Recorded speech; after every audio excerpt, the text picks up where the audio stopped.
All right, now it's on record now. So, yeah, but you're welcome, man.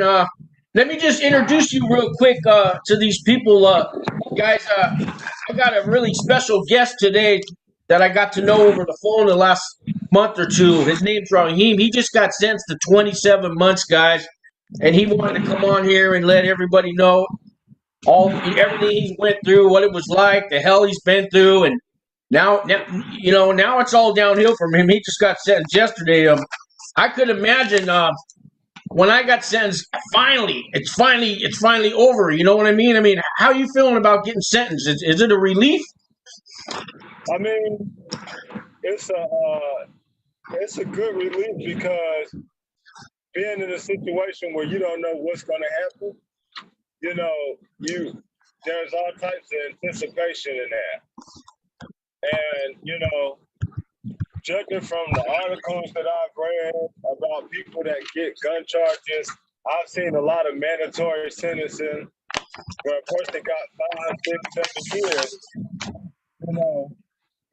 and before I even got in the courtroom, I think somebody had got sentenced on a gun charge, and I think he had caught like 7 years, Yeah. And shout out to Judge Thomas D. Scrotum, for understanding, certain lifestyles and trying to protect your family and stuff like that. He understood that, because what I want people to realize is even when judges stay within your adversary guidelines, it never means that they can't go over your adversary guidelines. A federal judge can do exactly what he wants to do. You're right. Unlike a state judge, a federal judge, they can and they do.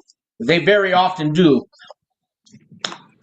With that being said, it's like this.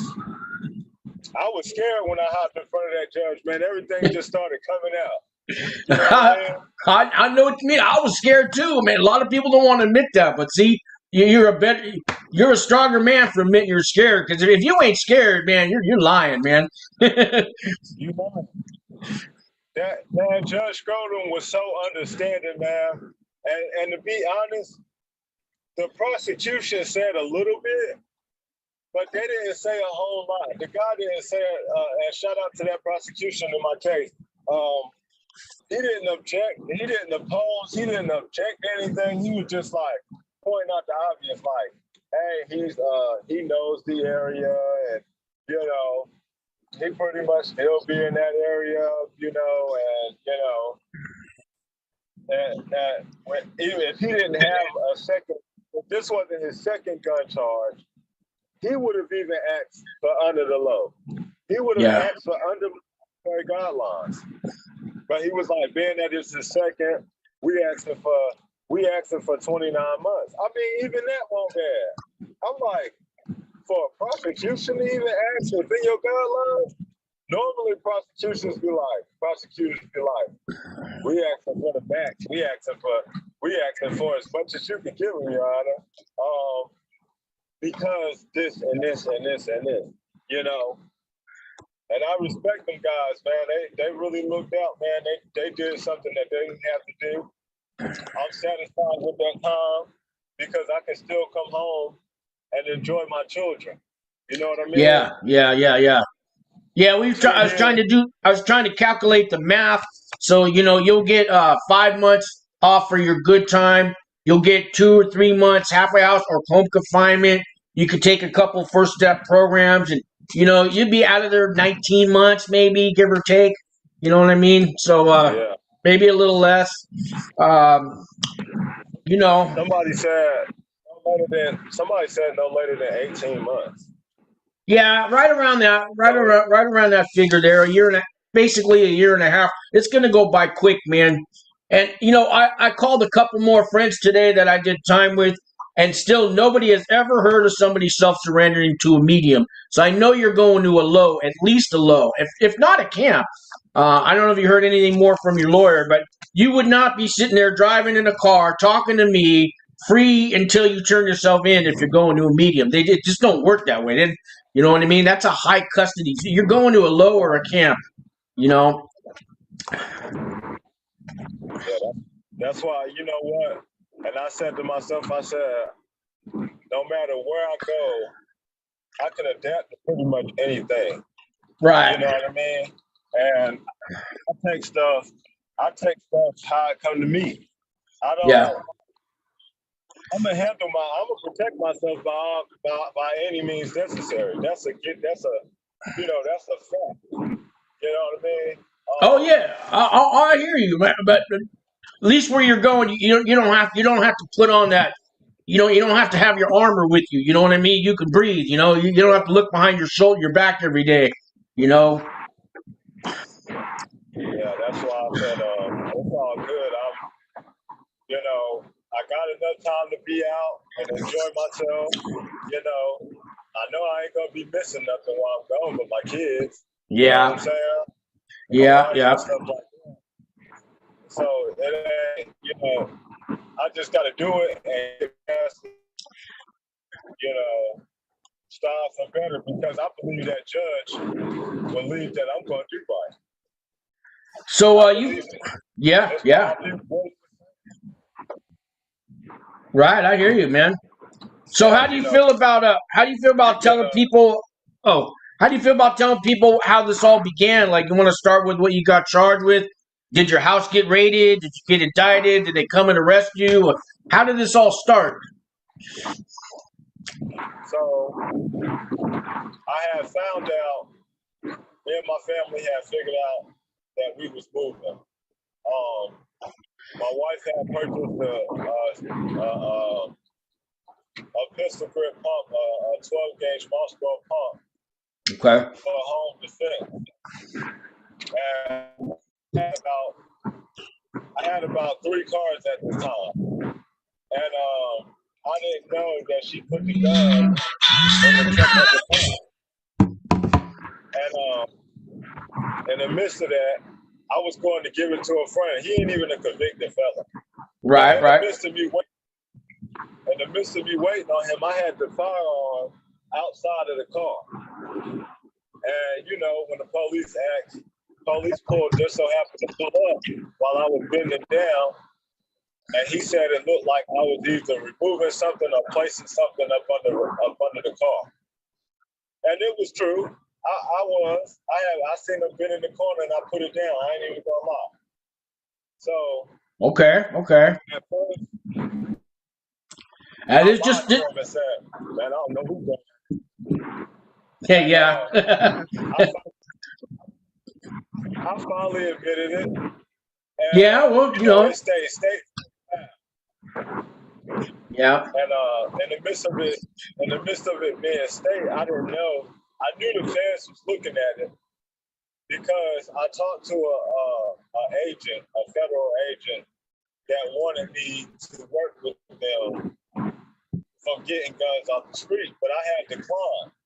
Right. Thinking that he was bullshit. That they was gonna pick up my case or whatever the case may be. He was like, if you come work with us, I will make sure you never go to prison. Yeah, they don't. I wouldn't believe that, man. These guys, I wouldn't believe all that. But you know what I mean. But yeah. Yeah, I wasn't falling for that. I said, man, first of all, I got a family out here. Second of all, I'm not helping you do your job. That's on you. Yeah, there you go. That's what he gets paid for. Right, you get paid for that. Talking about for every case that you help me build, you get paid and all that. I'm like, no, I'm good. And I stuck with that. And what happened was they ended up picking up my case. I didn't even know nothing about it. So that's why that's why it became a Fed case, huh? That's what. So. Right. Yeah, but I mean, what makes it a federal charge? I'm wondering why it's federal and not state. I'm gonna tell you why. It's not just because it's my second, right? It's because the gun itself was manufactured in Connecticut. So it crossed interstate commerce. Oh, man, really?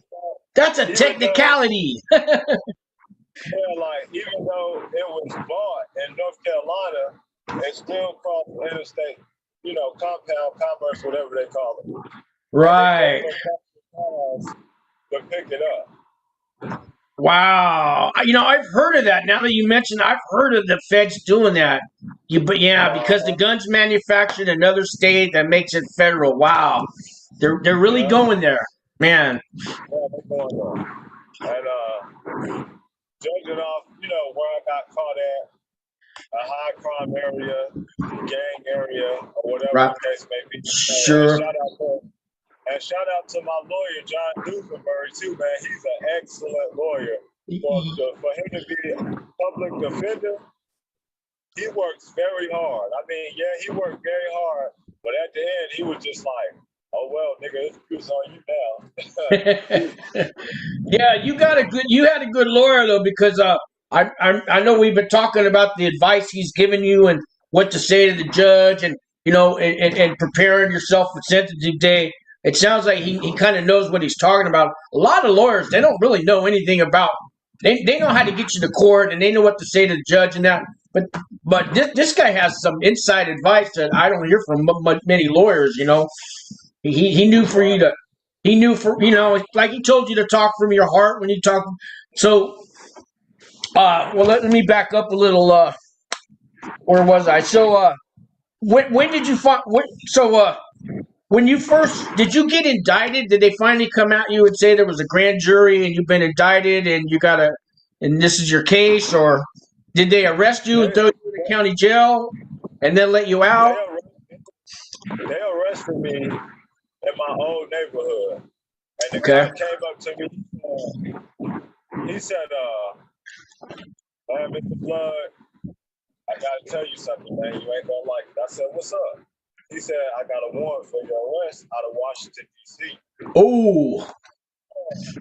I ain't never been in no damn Washington, D.C. Yeah, Washington, D.C., damn. So he was like, "I gotta pull it up and see what it is." He was like, "My computer is not letting me get all the information, but I'm pretty sure that gun charge that you had went federal." So when we get down to the magistrate's office, I kind of thought that they was going to let me go because the magistrate wasn't accepting nobody at the time. But he was like, I was telling him how, with my background, I'm facing 17 years in the feds, and, all that, That's what he said. 17 years you were facing, huh? Yeah. Yeah, 17 years. But come to find out, I wasn't looking at nothing close to that. Right. We know that now, yeah. So my lawyer was like, "Where you hearing all this from?" And I'm like, an old federal lawyer. And he was like, she was probably a federal attorney under the old law. Now, under the old law, you would have been looking at maybe 15 years.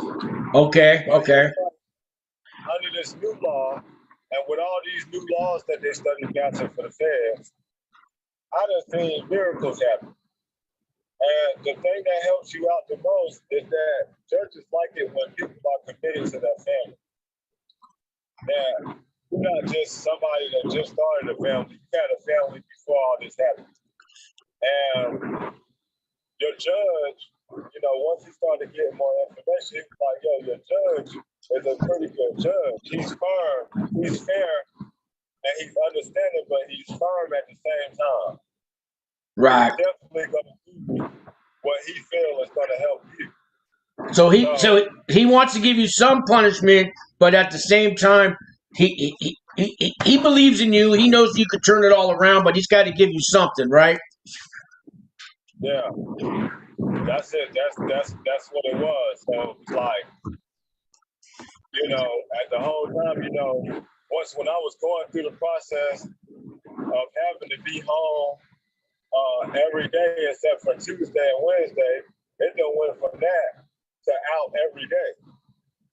You know what I mean? Yeah. And my shout out to my pretrial probation officer too, Officer Dan in the Eastern District of North Carolina. All right. He was definitely like, "Hey, this is going to make my job a whole lot easier, especially for you, because I don't have a reason to believe that you'll get in any major trouble. So I don't object to anything if that's what y'all want to do, because it make my job more easier. The only thing you have to do is if you go out of the Eastern District, which is like Raleigh and Charlotte or something like that, then you just got to call me and let me know you're going. I need a good reason why you're going there. So other than that, he like, you can go anywhere else you want to go. You can go anywhere you want to go. And, wow. you know, Okay. in North Carolina, you know, if it's a same day trip or whatever the case may be, you're good. He said, like, if you feel like you want to go to Jersey and see some family members, you're gonna have to get your judge to petition. You're gonna have to get your lawyer to petition you to leave the state. So you know, a lot of. I was gonna say a lot of people. You're giving a shout out to your lawyer, to the pretrial, to the judge. A lot of people can't do what you just did. So I mean, you're not only holding yourself accountable, you're taking responsibility, and you realizing what you did, and you're moving forward. And I mean, you come a long way, because I know when all this first started, you wasn't feeling what you're feeling today. I'm sure. No, I started going through depression, anxiety. I wasn't handling certain situations the right way. I was overreacting on stuff. I just wasn't happy, not knowing what was going to happen.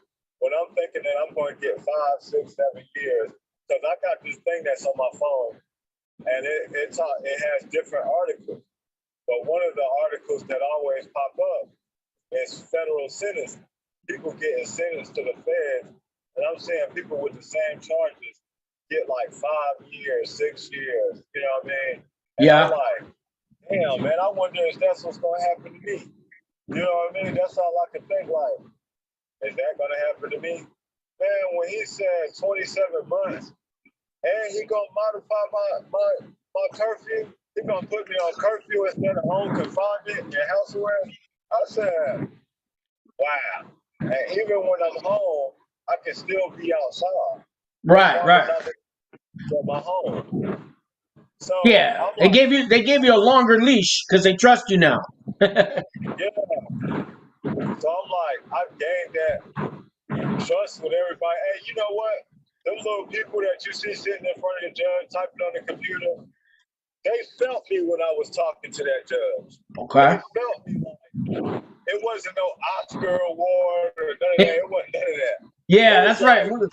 That's what we went over. Yeah, you don't want. You're not up there accepting the Emmy award and thanking everybody, and now I'm all this and I'm all that. No, you knew what to say, man. You just talked. You was you. You was just you. I was talking to him like he was somebody that I met, and I was just trying to tell him what was going on. Yeah. Like, and they were sitting down there in front of the judge. They was like this the whole time. They was like, wow. Like one lady was like, wow. Like when I was telling her about, despite of my criminal background and stuff that and stuff that I've been through in the past, I like to work on cars. I hook up cars. I do all that stuff. You know what I'm saying? And when the lady was talking, she kept saying, wow, like, and that judge, he was like, I understand. He just like, I understand, man. It was like, I just felt like I had everybody, U.S. Marshals was in there. I had everybody's attention when I was talking about the violence in the neighborhood. Oh, especially nowadays. People are finally listening. Yeah, they want to know. And I'm like, I'm the prime example of being a product of my environment and willing to do whatever it takes to protect my family, in all other words. Right. Will I do it again to protect them? I may go a different route, but as far as guns and all that, I'm over that shit. I like the old school way of doing things. I get out there and bust somebody's tail quick, So when I got into that certain environment, it was like I had to get with the program. Right. Like, ain't nobody fighting. So what you gonna do when somebody pull a gun out on you? You're gonna react. Yeah, you got to protect yourself out there. The cops ain't there to help you. You know. Right. They so busy pulling people over for driving without a damn driver's license. They ain't thinking about nobody getting hurt. It takes 20 minutes to pull up when something do happen. Yeah. But I feel pretty good though, man. You know, for the record, I feel good. You know, I know once it starts, then that'll be another thing. You know, I'll be heading on to the next level. You know what I mean? Let me ask you this, because you know, a lot of people want to get these character references letters written to the judge, and then they write a speech for they're going to tell the judge. And I mean, you got some advice for people? I got a lot of people watching, and they haven't been sentenced yet. But what kind of advice you got for them to get ready for that sentencing day? I'm gonna tell y'all like this, man. This from me to y'all. This is my first time ever having to be in front of a federal judge. The first time ever. I'm gonna tell you, when you first hit the courthouse and when you first be waiting to go in that courtroom, there's gonna be a lot of anxiety going on. But once you get in front of that judge, you can look that judge in the eye and just pretty much see how comfortable that judge is. Talk to that judge like you would talk to anybody out in the street. How you would talk to your mother, your father. It's like your mama putting you on punishment and you trying to explain why you shouldn't be on punishment and what you're going to do differently so you don't have to worry about being on punishment no more. That's why I'm going to give you that example and just say, be yourself. Like we just said, you're not getting a Grammy Award. Ain't none of that shit. Denzel Washington, ain't nobody in there to see what's going on. So there's nobody in there to impress. Pretend that you're not in the courtroom and pretend that you're standing in front of people that you know. Get so comfortable where you can go into specific details of why this is happening and what you're going to do different. Because I'm going to tell you, speaking from the heart and not the mind is two different things. Because if you speak from the mind, guess what you're going to do? You watch court TV. Law and Order, all that stuff. Yeah. Let me tell you, it ain't nothing like that. To all the viewers out there, it's nothing like that. Hey, I was in there counting the light bulbs. I was like, what if they ask me how many light bulbs is in the system? You know what I mean? What would I say? Man, I counted like 60 light bulbs. I counted like maybe 60 of them lights in there. And you got some judges, man, that got that crazy sense of humor. But they mean what they mean by it.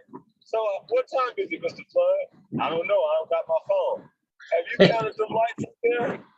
Yeah. How many did you count? 62. All right, I'm 62. You know what I mean? So, yeah. Go in there. I'm gonna tell you, man, it's not as bad. I'm gonna tell you, with this COVID going on and all that stuff, man, if you're not a violent offender, see, I was like, my levels was like a level 12, I think. And I had like a level 12, I had a 5 convictions, something like that. Something going on in that area. And I was really low. So they said level 12? Okay, so that's for your custody level? I don't know. I have to look at that paper. I don't got it on me. I left it in the house. If it's level 12, you're going to get -3 points for self-surrender, which brings you down to 9, and you're going to a camp. Yeah. Okay. Yeah, so that's that. It's that, I don't know what it is, but I'm going to call you. Yeah. That sounds like a camp. A lot of guys at camp had gun charges, man. That doesn't stop you. As long as you didn't fire the gun, you know what I mean? So you're good. You can't. So you know what? When I got sentenced in front of the judge, I looked at it like The whole family knows what I did. All my friends know, but I haven't told grandma yet. And now and grandma's the head of the family. I got to go tell grandma everything I did, and then ask her, for forgiveness after that. And so that's how I looked at the judge. It was a lady. It was like talking to my grandma. I need to tell you what I did, Grandma. You ain't gonna be too proud of me, and this is what I did, and Grandma, and that's how I did it. And I just spoke from the heart, man. And they took a little time off. I got 52 months instead of 6. I could have got up to 77 months. They gave me 52, and it was supposed to be 60 to 77, and the judge went a little lower to 52. But I spoke like you did. I spoke from the heart. I didn't write a big speech. I tell people, don't write a speech, man. You could write something. You could practice with a speech, but when you get up there, man, throw that speech away. You know what I mean? In front of the judge with a piece of paper in your hand, talking about, Your Honor, I got something I want to read. Because it's not sincere. It's not as sincere as you think it is. Yeah, that's not real. The judge gonna be like, all I know, he didn't go watch a movie or go online and copy what somebody else did. You download that, cut, paste it, put your name on there. Come on, man. Don't have to think. Everybody that's gonna go and get finished, it's okay to choke and have to start over. That's fine. You want to know why? It shows your sincerity. Right. It shows sincerity. You can go in there and be smooth with it. Yeah, Your Honor, such and such, but you still sound a little made up. Yeah, it ain't like you're not rehearsing for a play, man. You know what I mean? Yeah. He's gonna listen, and he's gonna give you as much as time as you need. You know what I mean? He didn't say to me, "All right, Mr. Flood, hurry up." Man, I was up there talking my ass off like I was talking to somebody I knew on the street. All my cars, I put rims on. I hooked up cars, whatever. I had a car club and. Whatever. People didn't like that. I didn't want to be part of no gang no more. They didn't like that. I just pretty much wanted to be a family man. And they were mad. I've been robbed. I've been shot at. I done been in situations where I felt like I had to almost take somebody's life, but I didn't. So when the prosecutor was like, oh, yeah, he has an extensive driver record or whatever the case may be, and he has a pending case with reckless driving, I looked at him, I said, hey, you know what? To talk to the prosecution, yes, I did. I do have an open driving case. And probably going to catch a couple of more driving cases, too. I said, but let me get down to the specifics. I was being chased and shot at when I got into that car accident. And, I mean, you're doing a marvelous job, but if you're going to give the judge something, give him the whole story. Because it's just like the cop that I pleaded to elude from. He didn't talk about how he cursed at me and stuck his hand through my window and I pulled off on him. He didn't talk about the he didn't say that, huh? No, of course not. Yeah. He didn't say why I did it. So at the end of the day, I still talked about what I wanted to talk about and still went head to head with the prosecution on the low. Like snuck that in there. Like, I see you want to talk about something. So if you want to talk about this, let's go ahead and let me give you the factors on what happened. Why this happened, why this occurred.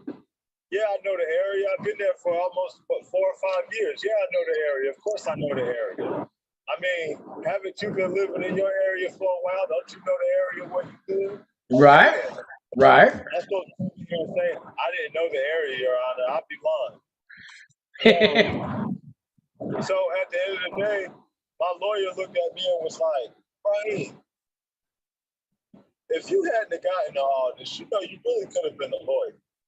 And I'm like, why you say that? He's like, because everything that I went up there with was what me and you talked about.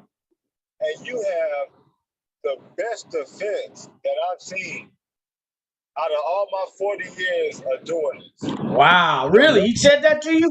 Wow. Yeah, your record is not, it's not violent. It doesn't talk about a person that's trying to take something or really harm somebody. It's just an immature record of somebody trying to figure it out. Your lawyer can speak highly of you without you having attempted murder charges on your record. I'm gonna tell you right now, if you got attempted murder, robbery charges, if you got anything that results in any violence, that judge has a warrant to go over your adversary guidelines if that's what he chooses to do, because it's going to consider you a major threat.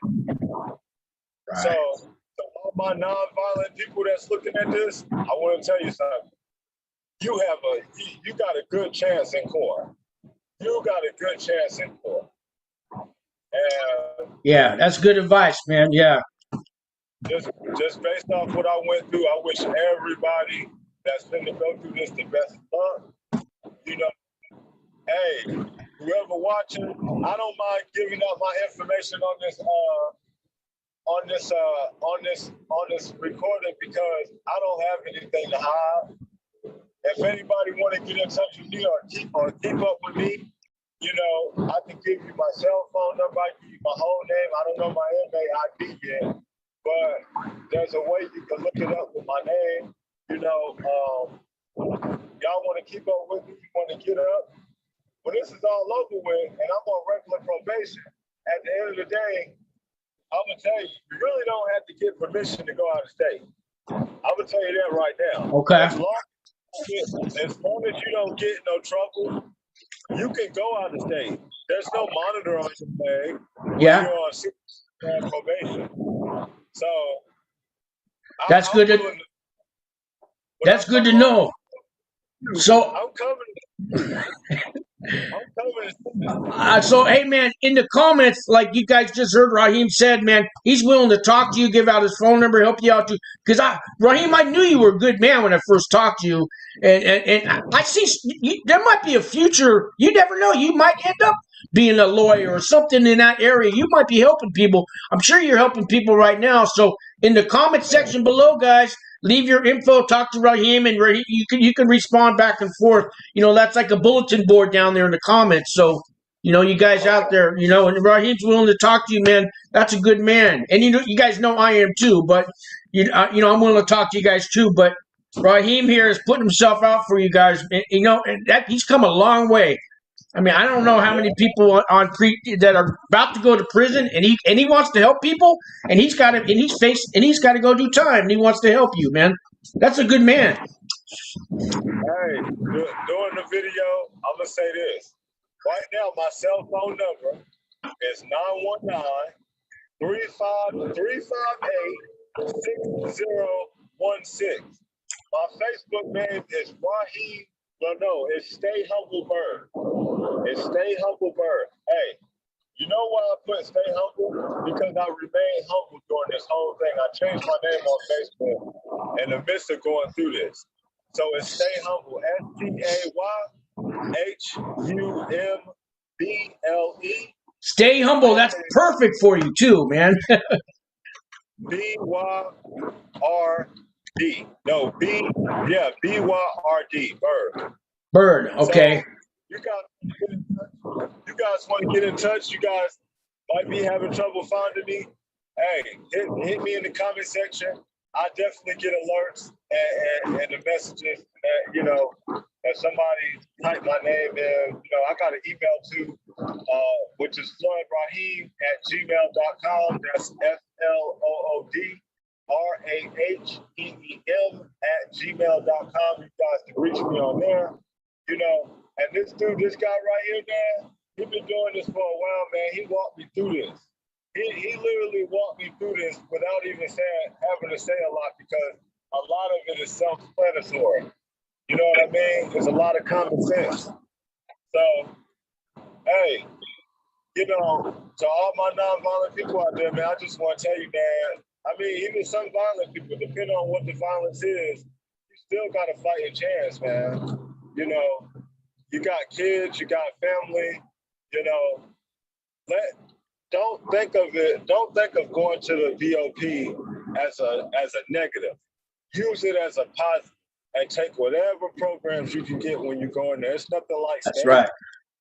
So go in there and use it as a positive, man. And I would say get yourself involved with people that is trying to better themselves. You know, don't go in there getting involved with people that got lengthy sentences and people that's not going home. And don't go in there and getting yourself involved in all that, because people that really don't have nothing to lose really don't care nothing about you going home. So True, very true. you want to stay away from that right there. That's oh man, it's so uncomfortable when somebody is not going home and you talking to that person, and you know that person really ain't got nothing good to talk about because they ain't never going home. You gotta put yourself in a position to say, I know this right here seems like a long time, but it'll be over before you know it. 27 months? Anything under 5 years is considered short time. Oh, that's short time. That's short time. Yeah. You almost don't want to tell people how much time you got, because you got guys doing 10, 15 years or whatever, and yeah. That's short time. It'll be over before you know it. But Raheem's right about, you work on yourself while you're in there. You find positive people to hang out with. You take all the classes and programs you can, and you work on yourself, man. And when you get out, you got a whole new world. Now you get a second chance at life when you get out, man. But it's what you make it while you're in there, you know? Right. You go in there, hey, to my people that's on here, all of y'all, be considered my people. I'm gonna say my people. So all my people out there, whether you gang banging or you in some kind of community threat group, I'm gonna tell you the best advice I can give you. Stay away from it.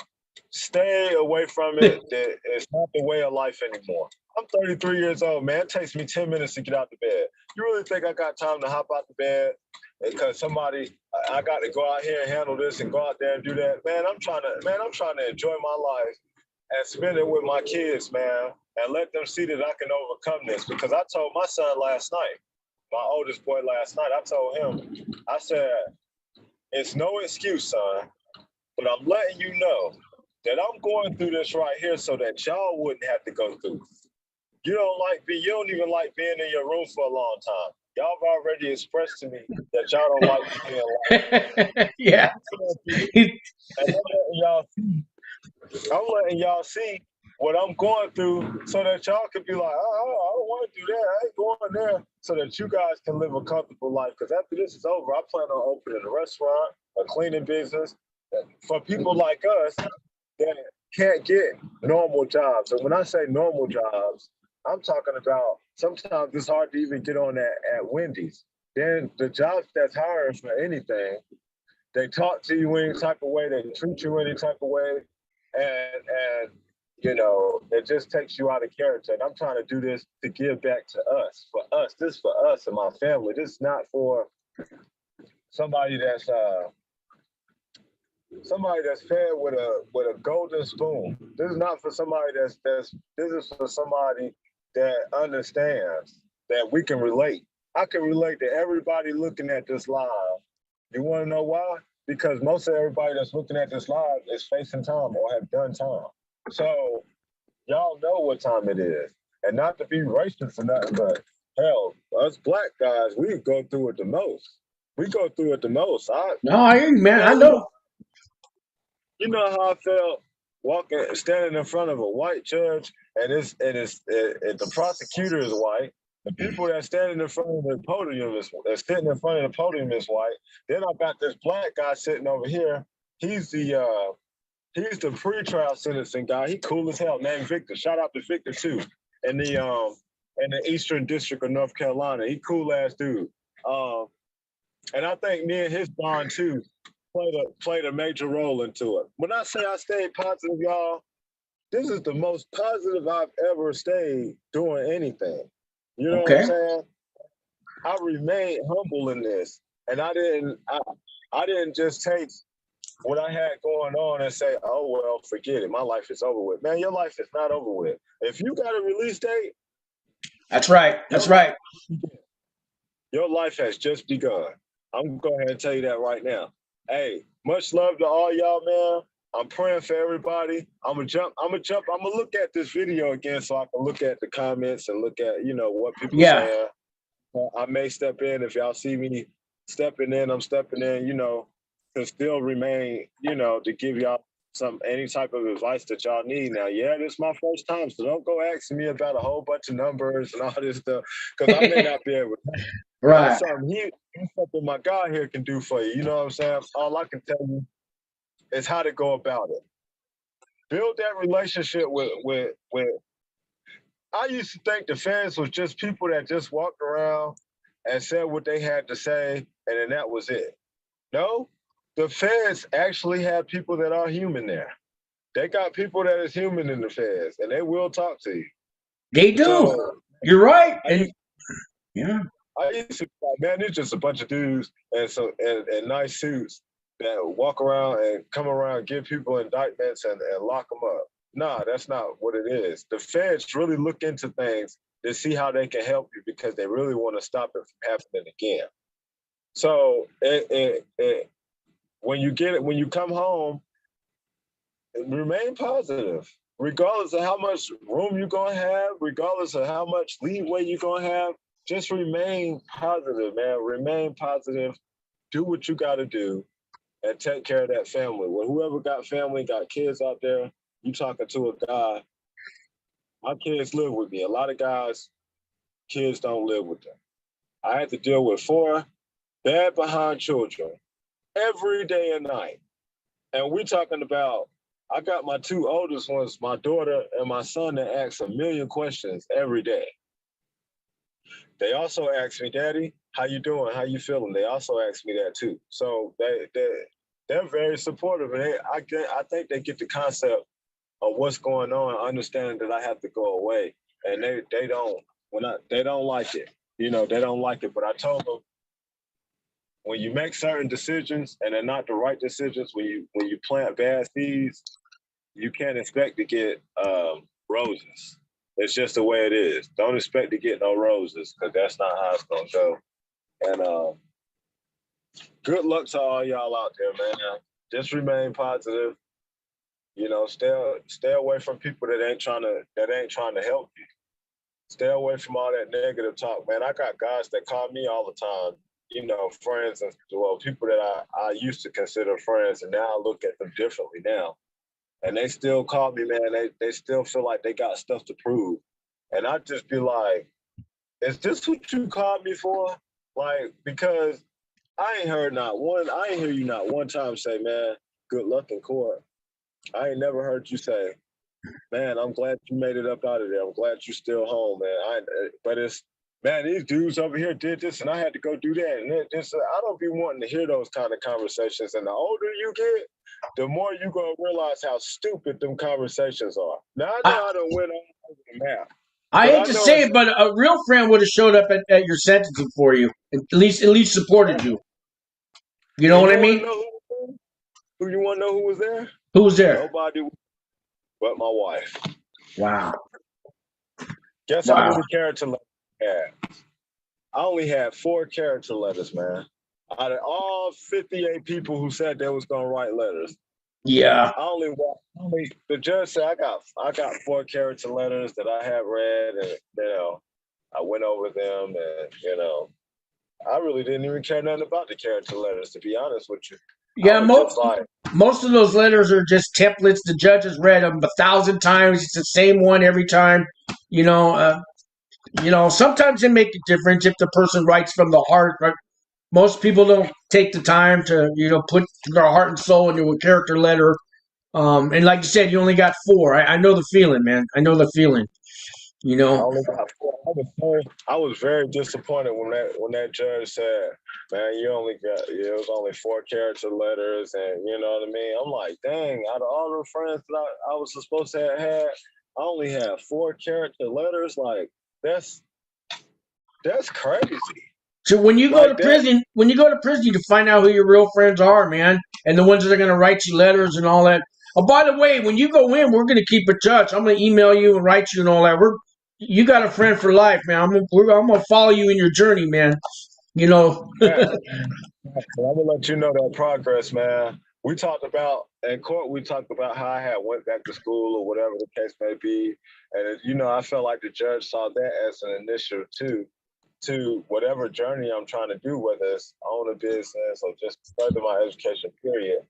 He's seen that, so it was just and my lawyer really didn't have to show that judge anything because he No. already automatically feel like, why would he come in the courtroom and lie to me about something like that? Yeah. First of all, if you get up there talking about, oh, Your Honor, I'm a law-abiding citizen, and this right here was just, it just happened, and I don't know why it happened. Man, don't get up there talking like that. I don't care if Yeah. That's not I the know day to people do it. right It's too late now. now. You're there to get sentenced, man. It's too late I now. know, Yeah. I know people right now that ain't never had no charges on their record and gone federal. I know people that's never had any criminal history and still get 10 years in the feds. Oh yeah. I know people that has happened to. So don't feel like, yeah, they're gonna really give me a low sentence because I don't got no criminal history. That's not true. That prosecutor can find any reason that they want. And when you don't have a record, that's what makes them dig even personally. That make them go deeper into your life. Yeah, because they go, well, you've been getting away with something all this time and you never got caught. Well, now that I got you, I'm gonna make sure you make up. I'm gonna give you more time to make up for what you didn't get caught for. Then you know what I mean? Right. Because whatever you got caught for, that prosecutor can get up and say, well, how do we know that this person hasn't been doing this the whole time? Yeah, yeah, They can say. And yeah. with that judge, where you at? Is that what's that? Oh, that's your background. Oh I'm yeah, like, yeah, yeah. I'm back, man. I got violated. No, no. So this is what a typical range looks like at a camp or a low. This is what it is. It's usually not bunk beds. It's usually just one bed, but it's like five on each side. This is what it is. Kind of what it looks like. We got windows and all that, and there's a front door here to go outside and play in the yard and all that. But this is kind of what it looks like. I just hope I don't fall into depression while I'm in there. I get thinking about my kids and all this, looking all sad. Then I gotta do something to pucker myself up. Like, all right, this ain't forever. They gotta let me go. I mean, The holidays are hard, man. The holidays are hard, Christmas and all that, and those times that you spent with your kids.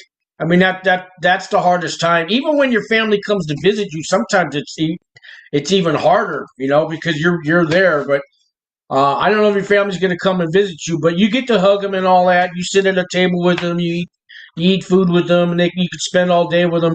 I don't know if is your family going to come visit you? if he asked me, did I want her to, and I said no. I understand why. I said I completely understand why. Yeah. I don't want. I don't even want my kid coming to a place like this. I don't want them. I don't want to. I just that it really hurts to know that my boys got to grow up one day, and the hardest thing about being a parent is being afraid of your kids going through what you went through. Yeah. And having to tell a kid that have never been in trouble before, look, this may be your outcome. And not being able to be there for them physically. That's why I'm kind of glad it's happening to me, so that they can see that, so they can be like, I don't go through that. I see Daddy be, he be locked up and he going through this. This is the last road, y'all. This is the last road. I'm telling y'all. This is the last. We're gonna help each other. Everybody, we're gonna help each other, man. We're gonna help each other here. We're gonna help stay on that track, and those things that's attractive to us are the things that we're gonna have to stray away from. You know what I mean? No, I'm not an addict. No, I'm not. I don't have substance abuse problems. But shit, man, every now and then I do want to, I want to drink a little. You know what I'm saying? I ain't, But those are the things that we have to stray away from. Things that is gonna stray us from what we throw us off. Remember, if you know if you feel deep down in your heart that you know that something is wrong or something is not right, go with it. Because 9 times out of 10, man, it'll stop you from going through a lot of stuff while you're incarcerated and when you come home from the feds. And ain't nothing cool about this. They be like, oh, man, you done hit the feds. You're in the big leagues. The big league, yeah. I thought that when they first got me too. I finally made the major leagues. Yeah, oh boy. You're like, motherfucker, what the hell with major leagues? I'd be like, it's not a good thing, my guy. No, it's not a good thing, man. It's not a good thing. That means I was stupid enough to get caught. I mean, that means I'd have messed up somewhere, and I'd have messed up to the point where now I got to go to prison. But it's better than state, y'all. I'm gonna tell you, that's true. It's better than state. Yeah. And ain't nobody in there, you know. Even for I'm gonna talk to the people that ain't never been locked up. Nobody's trying to prove anything in the feds. Nobody's trying to prove it. I'm gonna tell you, people are gonna treat you how you present yourself. So, my word of advice: if you can't link up with somebody in there that's positive, and y'all got about the same amount of time, might get out a month before or a month after that person, or whatever the case may be. Try to. It ain't about making friends. I mean, you're locked up, but people help pass the time. It's going to happen. I didn't want to make any friends. I made friends. It's going to happen. It's what happens when you live with 500 guys. It's what's going to happen.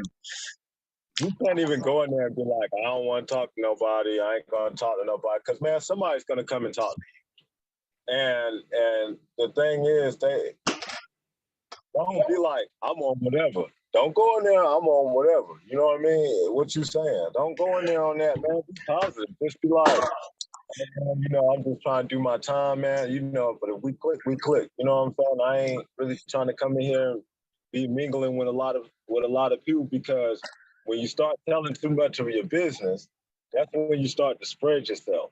And when you spread yourself, you're giving the compound something to talk about. And if they feel like you're too friendly, you'll be tried. It is what it is. You have to learn self-control, and you have to learn who you need to talk to and who you don't need to talk to. Me personally, I just want to talk to people that's going to get out when I get out. I mean, to be honest with you, I mean, what me and somebody that got life sentence got to talk about? Man, he ain't coming home. Yeah. I ain't trying to be funny, but he ain't. I mean, it is kind of funny a little bit, because imagine somebody walking up to you and being like, oh, man, what's up? How you doing, man? Y'all kicking it. And he finally tell you, yeah, man, I ain't never going home. I'll be like this. You what? I ain't never going home. Like, oh, man, I'm so sorry to hear that. How long you got? Man, look, it don't even matter, man. Just focus on you. That's all I can tell him. Yeah. Just focus on you.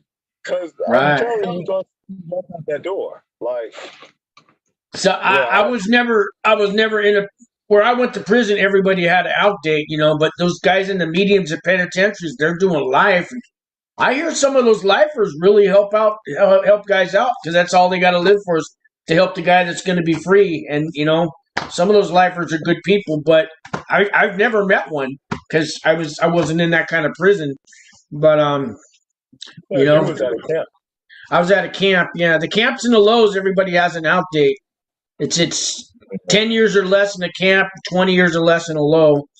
But, you know, I met guys that have been in there for 30 years already, and they worked their way down. And they're finally getting out. They're happy, Yeah. you know. 30 years. He's getting out in 2 more years. You can't wait. You know what I mean? That's awesome, man. You can't beat that. Cannot beat that. I got time to go tint my windows. Yeah, it's like 2:05. I really got time, but I don't want to go. Well, we could do some more videos before you go in and all that, you know. And I'm going to upload this to YouTube right after. I'm not going to put any intros on it. It's just going to be straight video, and you know, I'll put it on right after, and we could do some more, you know, if you want. What do you got? 90 days or 60 days? I forget till you go in. I know it's May 4th, but the judge was saying May 4th. Okay. You may not have a target letter by then because of COVID and all that and whatever's going on. Oh, so they might extend it. Yeah, they might extend it then. Yeah. Okay. I don't want to turn myself into the U.S. Marshals. I want to avoid that. No, you do not want to take advantage of that. Plus, you get the -3 points, and you might just go to a camp too, man. And either place you're going to have fun. And if you're into sports and working out, and hey, man, there's nothing like a baseball game at a prison camp or a prison low.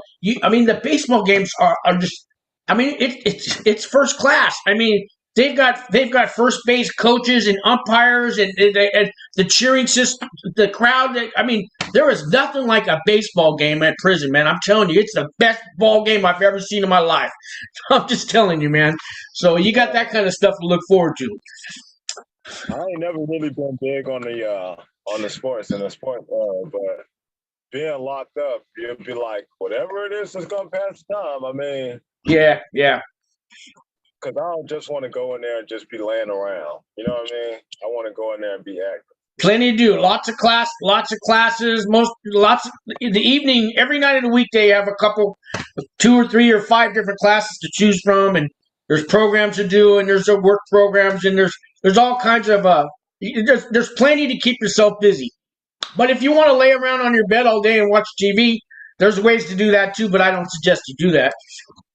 You don't get your own TV anyways. You got to go to the TV room, and they're going to give you a job unless you got a medical excuse. So take advantage of that. Most of the jobs are only 4 to 6 hours a day. It's not hard work. You're only going to get 12 cents an hour to start, but you know what I mean. You'll get through it, man. You'll get through it. 12 cents. You start at 12. Yeah, after a while, maybe you make $40 a month. Some of the good jobs pay $100 a month. You work your way up. You work your way up to the good jobs, but it'll keep you busy. Yeah. All right, man. So why don't we end this video? And Raheem, man, it'll be on. I don't know. It's gonna take a half an hour to load this up on the YouTube, but I'm gonna be in touch with you. We'll do it again and find out from your lawyer on your custody level points, so we can find out. Then we can choose where. Then you could pick which camp you want to go to or which low you want to go to. We can find one with lots of programs. Okay. Okay. Great. All right, man. I got you. All right, man. Say that again. I said I might call you tonight because I know you said we was talking about I said something about 12 points or something like that. 12. Right.